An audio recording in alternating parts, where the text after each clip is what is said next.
Hello viewers. Kovelamudi Raghavendra Rao Telugu సినిమాలపై తనదైన ముద్ర వేసిన దర్శకేంద్రుడు. హీరోయిన్లకు తనదైన స్టైల్, గ్లామర్ని యాడ్ చేసిన డైరెక్టర్. శోభన్ బాబు నటించిన బాబు సినిమాతో డైరెక్షన్ చేపట్టిన రాఘవేంద్రరావు ఆ తర్వాత ఎన్నో సూపర్ హిట్ సినిమాలకు దర్శకత్వం వహించారు.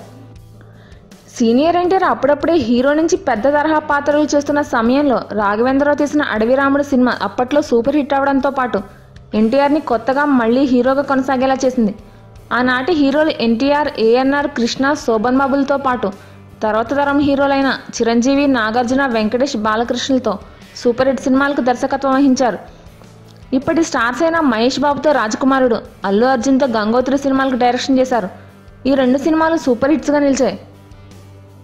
రొమాన్స్తో పాటు భక్తిరస చిత్రాలు తీయడంలో రాఘవేంద్రరావు తనదైన మార్కు వేశారు.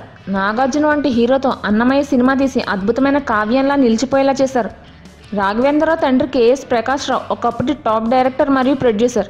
కేఎస్ ప్రకాష్ రావు అక్కినేని నాగేశ్వరరావుతో తీసిన సెక్రటరీ, ప్రేమ్ నగర్ సినిమాలు ఏఎన్ఆర్ కెరియర్లోని ఎవర్ గ్రీన్ హిట్స్గా నిలిచాయి. కేఎస్ ప్రకాష్ రావుకి ఇద్దరు భార్యలు. మొదటి భార్య కొడుకు రాఘవేంద్రరావు, రెండవ భార్య ఒకప్పటి ప్రముఖ heroine G Varalakshmi. G Varalakshmi ఒకప్పటి అగ్ర హీరోలందరికీ తల్లిగా, అత్తగారిగా నటించారు.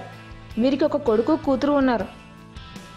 కొడుకు top director K Bapayya. Bapayya Telugu, హిందీలో సుమారు 75 సినిమాల్లో దర్శకత్వం వహించారు. తెలుగులో బాపయ్య ముందడుగు, సోగ్గాడు, అగ్నిపూలు, ఎదురులేని మనిషి వంటి హిట్ సినిమాలు తీశారు. 28 నవంబర్ 2006న చెన్నైలో జి వరలక్ష్మి కన్నుమూశారు.